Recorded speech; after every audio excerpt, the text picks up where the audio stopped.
Hello and welcome to the Image Rename It overview. I'm going to show you how this program is set up to rename digital images.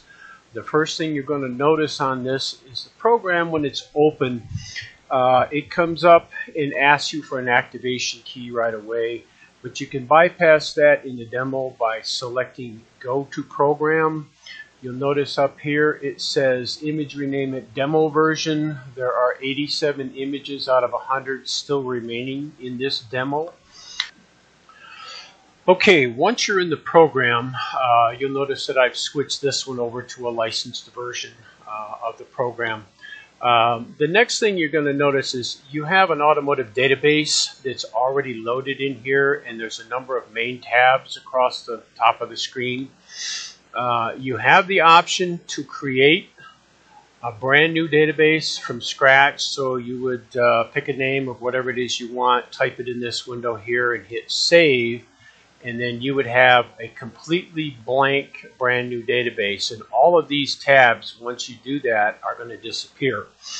I'm not going to show you how to do that in this particular video, but in other videos that's covered. Anyway, the next thing you're going to want to do here is you're going to want to load a source. I've got just some demo images here, and that's going to load up all of the images that you're going to see down here in these thumbnails. You can go through them one at a time by clicking the right and left arrow keys to do that, or you can click on an individual. You can scroll across the bottom of the screen and select whatever images that you have recently just opened. Now, the next thing that you're going to do is you're going to select your main tabs across the top. We've got overall, we've got body, cooling, frame, and you'll notice whenever I click on one of these, something opens up over here. We got hail, mechanical, interior, electric, lighting. One of the things that you're going to have to get used to, and it won't take you very long to do so, is to understand and try to remember where things are in the program to get to them quickly so that you save yourself a bunch of time. In this particular case, this image is a rear bumper. So we click on this, and you'll notice as soon as I click on any one of these in this column here, another set of buttons come up. And in this particular image here, you'll notice also the camera. When you click on these images down here in the thumbnails, the camera has named this Sam 80. As soon as you click on rear bumper, it replaces the Sam 80 that was here. Now your next thing, when you want to rename this, is, okay, we've got paint damages or we got bumper damages. You're going to click on one of these. But before you do this, you need to select your destination folder. And in this, we're just going to use test output. So we have our bumper, and we hit bumper damages. Then we go to our test output folder, and there's our image in our output folder here. So the program will leave the original images alone that came from this folder here, your source folder, for the most part, except for the ones that you renamed. It did rename this one here in the source folder, but the image is still here. It didn't move it, didn't delete it, didn't change anything on that.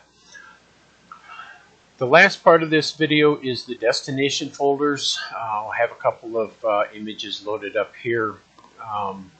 Now, when you go to looking at several vehicles, and in this case, we've got a pickup truck and a little Chevy car here, and different damages and so on. Your destination folder is going to be important, and you're going to change this throughout your time working with the program. Let's say you go out and look at 5 or 6 different cars, and all of those cars are in the same folder in your camera.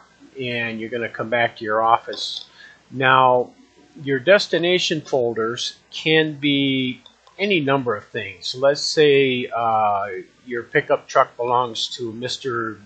Billingston, or you want a claim number. So you come in and you'll select a source folder that you create on your desktop. You can already create it by right-clicking on your desktop, creating a folder, or you could come in here and create a new folder. And in this case, it put it under Billings, which we didn't really want that, so we will get rid of that one and just go back to Billings. So what you'll do is you'll work with this particular vehicle here, and in this case, we're going to go just with the four corners on this one here.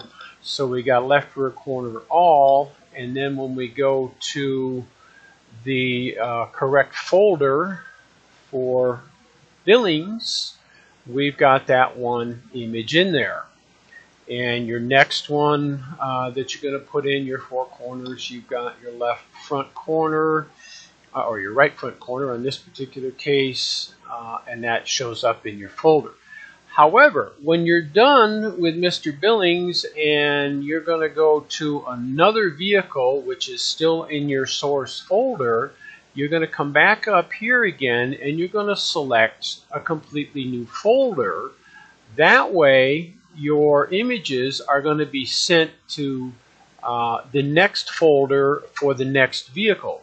That way, the appending numbers that the program puts on duplicate images with the same name, actually different images, but with the same name on it for different vehicles, the program will append those images. So if you've got a left front corner and you're renaming everything in your destination folder to be the same as your source folder, what will happen is you will wind up with two vehicles in there with left front corner, but the first vehicle is only going to say left front corner on it, and the second vehicle is going to say left front corner number 2, and then the third vehicle in the left front corner number 3.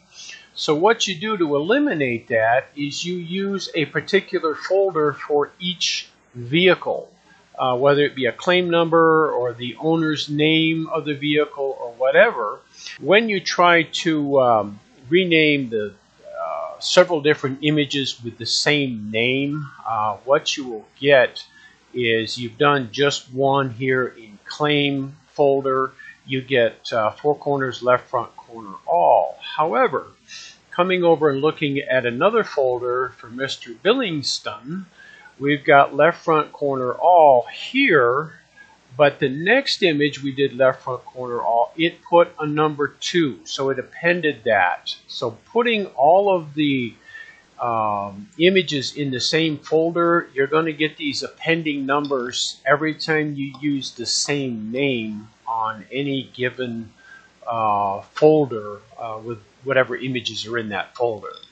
So that is how that works, and to avoid the appending numbers, you put your Chevy vehicle here, your Silverado vehicle into another folder. So you've got your Chevy over here, no appending numbers on this. In this folder over here, you've got an appending number because you use the same name again. So that is pretty much how the program works, and hopefully you can get up to speed on it pretty quick.